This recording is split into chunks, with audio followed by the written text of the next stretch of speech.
Urgent పని ఉంటే ముందే చూసుకొచ్చుకోండి. అది కెమెరా పెట్టింది, లైవ్ పోతుంది. కాబట్టి దయచేసి మీరు డిస్టర్బ్ అవ్వడం వల్ల మిగతాదంతా డిస్టర్బ్ ఉంటుంది. అర్జెంట్ పని ఉంటే ఎవరికైనా నీళ్ళు దాకుండా కూర్చుంటే మంచిది. మీరు ఊరికి లేకుండా ఉండదు.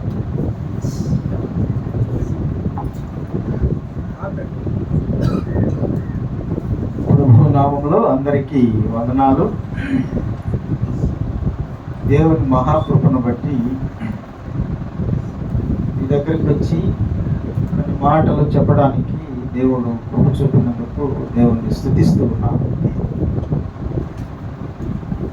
సహవాసము కలిగి ఉండట క్రైస్తవులముగా మనకు ఎంతో ఆశీర్వాదకరం, సమాధానకరం, సంతోషదాయకం. ఏదేమైనా గుడ్ ఫ్రైడే రోజు ఒక మాటని మీ మధ్యలో నేను పంచుకోవడానికి దేవుడు కృప చూపిన దానిని బట్టి దేవుని స్తుతిస్తూ ఉన్నాం.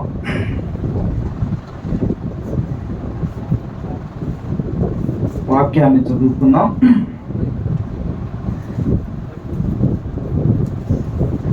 లూకాసు వార్త 23వ అధ్యాయము 34వ వచనాన్ని చదువుకున్నాం.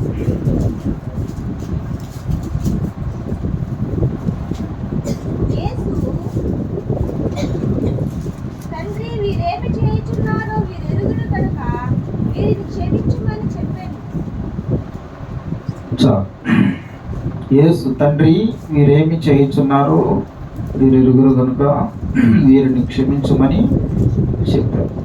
చిన్న ప్రార్థన చేసుకున్నాం. ప్రేమగల తండ్రి, కృప కలిగిన రాజా, ఈ పవిత్రమైన పాదాలకు వందనాలు, స్తోత్రాలు దేవా. మీ మాటలు వివరించుటకు ఏ పాటి వారం తండ్రి, అల్పుడను అయోగ్యుడును తండ్రి. నా మాటలు అందరికీ అర్థం కాకపోవచ్చు తండ్రి, సహాయం చేయండి. మీ పరిశుద్ధాత్మ శక్తి చేత మీ నడిపింపు ద్వారా మీ ప్రియ బిడ్డలందరికీ అర్థమవులాగా బోధించమని సహాయం చేయండి. యేసయ్య పరిశుద్ధ నామములో ప్రార్థించి వేడుకుంటున్నాము తండ్రి, ఆమేన్.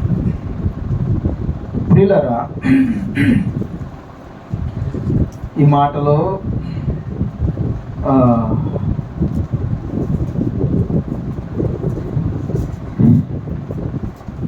ప్రపంచాన్ని జయించేశాడు మన ప్రభు అయిన యేసుక్రీస్తు. చెప్పారుగా, 7 మాటలు, శిలువలో పలికినటువంటి 7 మాటల ద్వారా జీవిత సత్యాన్ని నేర్చుకోవచ్చు. నేర్చుకోవటం కాదు, దానిని మాత్రమే అవలంబించాలి. అంతకన్నా జీవిత సత్యం ఇంకెక్కడా లేదు. 7 మాటల ద్వారా మానవుడు దేవునితో కలిగినటువంటి సహవాసము, సంబంధాన్ని ఏర్పాటు చేస్తూ ఉన్నాడు, మనకు నేర్పిస్తూ ఉన్నాడు మనం జీవించటానికి. అయితే ఈ మొదటి మాట యేసు అంటున్నాడు, తండ్రి వీరేమి చేయుచున్నారు, వీరు ఎరుగురు కనుక వీరిని క్షమించమని చెప్పారు. అర్థం కావట్లేదు మానవులకి ఈనాడు ఎలా బ్రతుకుతున్నారు, ఏం చేస్తున్నారు, ఏం మాట్లాడుతున్నారు, ఎలా బ్రతుకుతూ ఉన్నారనే విషయం అర్థం కాక నశించిపోతూ ఉన్నారనే విషయాన్ని మనం గుర్తు చేసుకోవాలి. ఎలా నశిస్తూ ఉన్నారనే విషయాన్ని మనకు ఆయా వ్యక్తులను గమనిస్తూ ఉన్నప్పుడు అర్థమవుతూ ఉంటారు. ఎందుకు నశిస్తూ ఉన్నారో, ఎలా నశిస్తూ ఉన్నారో.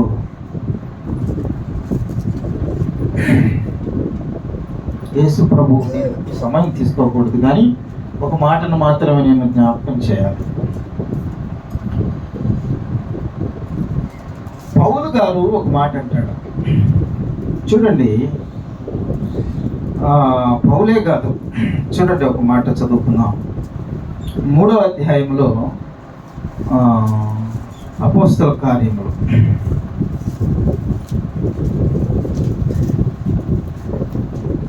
3వ అధ్యాయంలో ఒక మాట అంటున్నాడు. 17వ వచనాన్ని చదువుతున్నాం.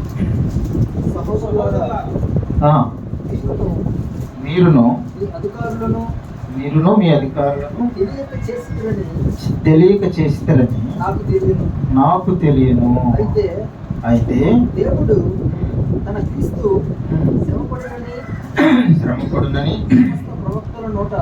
సమస్త ప్రవక్తల నోట ముందుగా ప్రచురపరిచిన విషయములను ఇలాగు నెరవేర్చి. అయితే ఇక్కడ పేతురు గారు అంటున్నాడు, పేతురు మాట్లాడుతున్నటువంటి ప్రసంగం ఇది.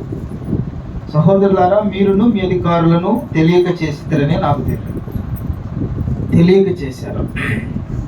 ఆనాడు యేసుక్రీస్తు ప్రభువును సిలువ వేయటం, ఉమ్మి వేయటం, అపహసించటం, నానా విధాలుగా ఆయన్ని హింసించటం, బాధ పెట్టడం, సిలువ వేసి చంపటం అని పేతురు అంటున్నాడు. సహోదరులారా, మీరును మీ అధికారులను తెలియక చేస్తారు. నాకు తెలుసు. తెలియక చేసినటువంటి ప్రజలు ఆనాడు తెలిసి చేస్తే తెలిసి చేసిన వ్యక్తిత్వం కాదు, తెలియక చేశారు. ఆనాడు ప్రజలు అన్నారు, అధికారులు అన్నారు, ఈ శిక్ష మా మీద మా పిల్లల మీద ఉండునుగా, కానీ ఒప్పుకున్నారు. పేతురు ప్రసంగిస్తున్నాడు. ఇంకొక మాట నేను జ్ఞాపకం చేస్తాను, చూడండి. అదే 13వ అధ్యాయంలో, అపోస్తల కార్యములో 13వ అధ్యాయము 27వ వచనం చదువు.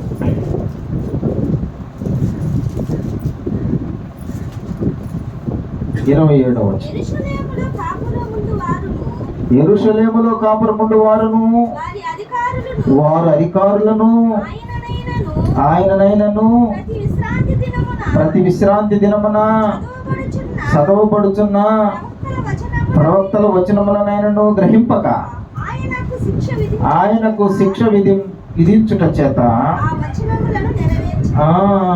ఆ వచనములను నెరవేర్చెను. పౌలు గారు ఇక్కడ హెచ్చరిస్తూ ఉన్నాడు. 26 నుంచి కూడా మీరు చదువుకుంటే అర్థం అవుతుంది.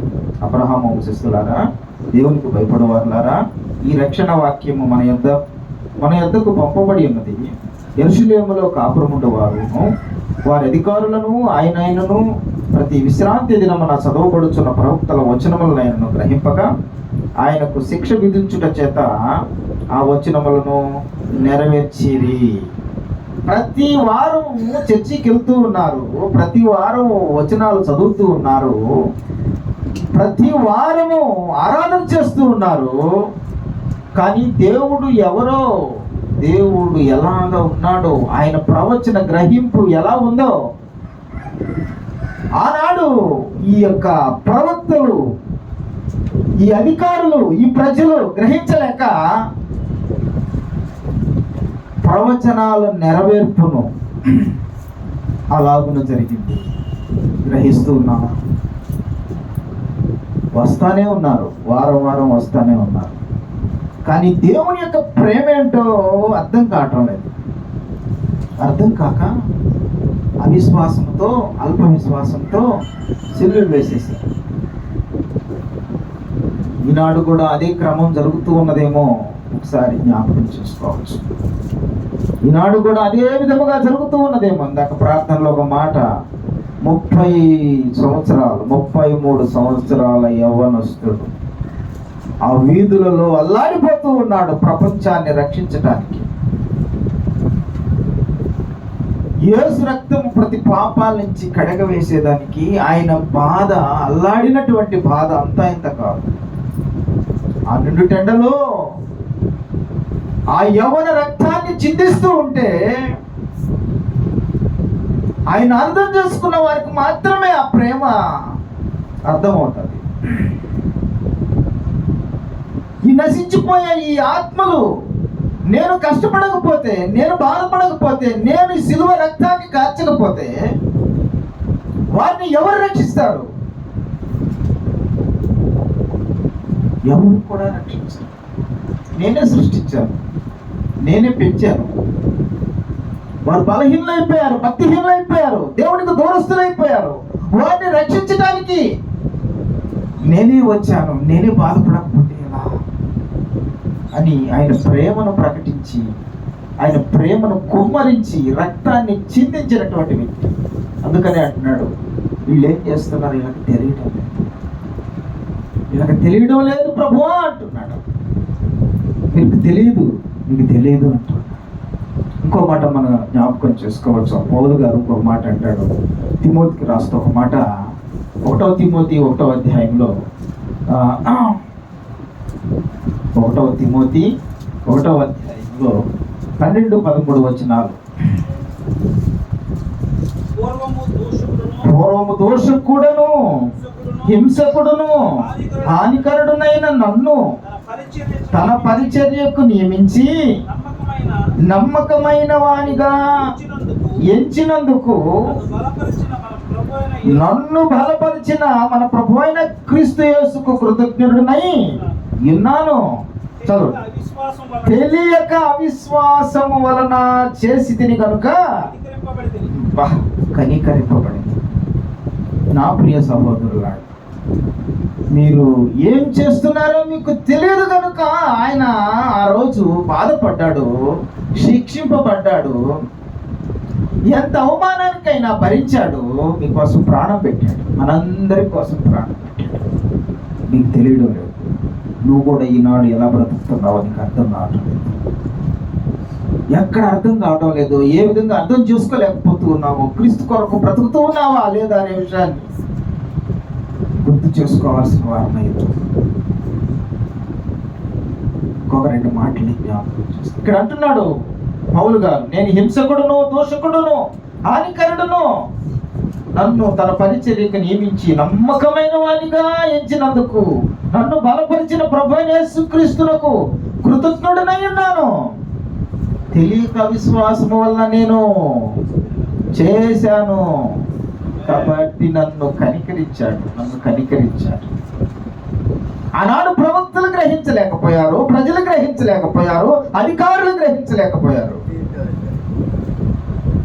ఈనాటికి ప్రజలు గ్రహించలేక, ఈనాటికి దేవుని యొక్క ప్రేమను గుర్తెరగలేక, విశ్వాసం ఉంచలేక అవిశ్వాసములోనే మిగిలిపోతూ ఉన్నారు. అయినను దేవుడు కనికరించే దేవుడు కనుక వీరిని క్షమించుము అంటున్నాడు. వీరు ఏం చేస్తున్నారు? ఒకడు బల్లి పుట్లు పొడుస్తుంటే, ఇంకొకడు ఉమ్మి వేస్తూ ఉంటే, ఇంకొకడు కొరడా దెబ్బలు కొడుతూ ఉంటే, అది నా కోసమే అని తెలియక ఈనాటికి చెల్లా చెదరమైపోయినారు యూదులు, ఈ ఇశ్రాయేలీలు. ఈనాటికి కట్టబడలేక జీవిస్తూ ఉన్నారు ఆ పాలస్తీనా దేశంలో, ఆ యెరూషలేము ప్రాంతంలో. చెట్టుకొకరు పుట్టుకొకరికై ఆయా దేశాల్లో జీవిస్తూ ఉన్నారు. నా సహోదరుడా సహోదరి జ్ఞాపకం చేస్తాను. ఇంకొక మాట నేను జ్ఞాపకం చేస్తాను చివరిగా. యెషయా గ్రంథములో ఒక మాట, మత్తయి సువార్తలో ఒక మాట జ్ఞాపకం చేస్తాను. మత్తయి సువార్త 5వ అధ్యాయము 44వ వచనాన్ని చదువుకుని చూడండి. మత్తయి సువార్త 5:44.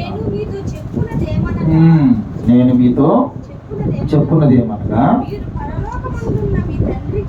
మీరు పరలోకమందున్న మీ తండ్రికి కుమారులై ఉండునట్లు మీ శత్రువులను ప్రేమించుడి, మిమ్మును హింసించు వారి కొరకు ప్రార్థన. యేసయ్య అన్నాడు కదా, మీరు ఏం చేస్తున్నారు, వీరు ఎరుగురు, వీరిని క్షమించు అన్నాడు. క్షమించండి అన్నాడు తండ్రిని, అడిగాడు, ప్రేయర్ చేశాడు. మనం క్షమించాల్సిందే. నీకు ఎంత బద్ధ శత్రువు ఉన్నా జీవితాంతం నువ్వు క్షమించాల్సిందే. ఆమేన్ చెప్పాలి. ఆమేన్. ఎంత శత్రువునైనా మనం క్షమించాల్సింది. ఇదే మనకు ప్రభువు నేర్పించిన పాఠం. ఆయన ప్రాణము పెట్టునంతగా క్షమించాడు. ఇంకెంతకన్నా ఇంకెవరు క్షమిస్తారు? ప్రాణమే పెట్టాడు క్షమించడానికి. కాబట్టి నా సహోదరుడా, నా సహోదరి, నువ్వు క్షమించటం ఎన్నిసార్లు క్షమించాలంటే 70 సార్లు క్షమించాలి. 70 సార్లు కాదు అక్కడ ఉండే వాక్యం. 70 సంవత్సరాలైనా నువ్వు బ్రతికినంత కాలం నువ్వు క్షమించాల్సిందే. 70 సంవత్సరాలైనా నువ్వు బ్రతికినంత కాలం క్షమించాల్సిందే. క్షమించి ఆ బిడ్డను నువ్వు రక్షించుకోవాల్సిందే. ఇది వీటిలో దేవుని ప్రేమ మనం గ్రహించాలి. ఇక్కడ అంటూ ఉన్నాడు కదా, ఏమని? మీరు పరలోకమందున్న మీ తండ్రికి కుమారులై ఉండాలంటే మీ శత్రువులను ప్రేమించండి, మిమ్మల్ని హింసించే వారి కొరకు ప్రార్థించండి. మీ శత్రువులను ప్రేమించండి, మిమ్మల్ని హింసించే వారి కొరకు ప్రార్థించి. తండ్రి, మీరు ఏం చేయించున్నారు? అవిశ్వాసము, అవిధేయతో రకరకాలైనటువంటి దోషకుడును హింసకుడును అన్నాడు పౌలు. మీరు తెలియక చేశారు అంటున్నాడు పేతురు. పేతురు ప్రసంగాన్ని విన్నా, పౌలు ప్రసంగాన్ని విన్నా క్షమించమని చెప్తూ ఉన్నారు. యెషయా 53:12 చదవండి. 53:12.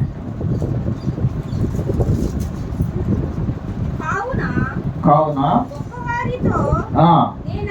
పాలు పంచి పెట్టేదను, గనులతో కలిసి అతడు 53:12 ఎలాగనగా మరణము పొందినట్లు.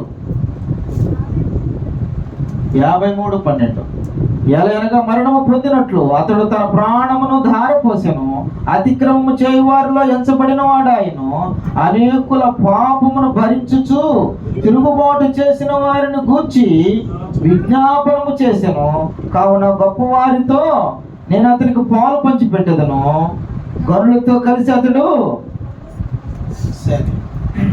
ఇది ఆయన ప్రేమ. మొదటి వచ్చిన భాగాల్లో ఉన్నటువంటి మరణము పొందినట్లుగా అతడు తన ప్రాణమును ధారపోశాడు.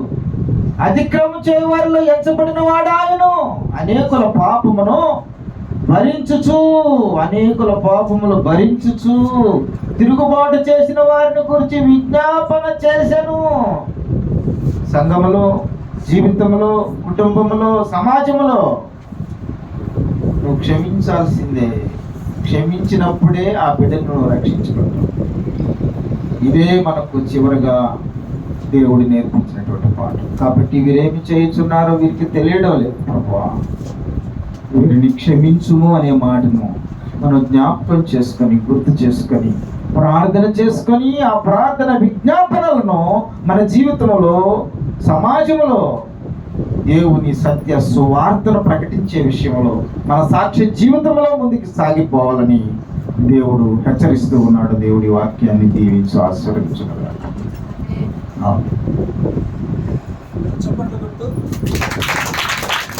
థ్యాంక్ యూ అన్న. Thank you very much.